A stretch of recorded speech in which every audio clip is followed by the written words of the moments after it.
जिल्हा परिषद अध्यक्षा शिल्पा खोत यांनी राधानगरी येथील पंचायत समिती सभागृहातील बैठकीत तालुकास्तरीय आढावा घेतला।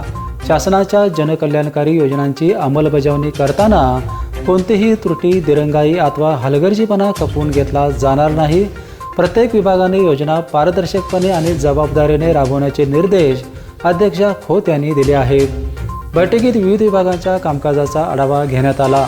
बांधकाम सभापती सरिता नांदेकर यांनी प्रलंबित कामाबाबत अधिकाऱ्यांना चांगलेच धारेवर धरले।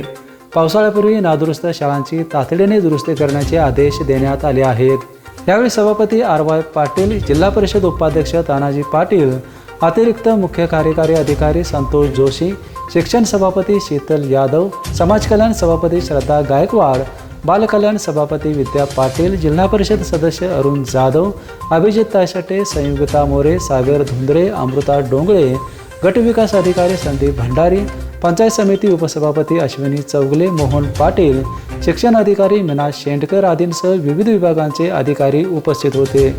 बीपीएनसाठी राधानगरीहून उत्तम पाटील।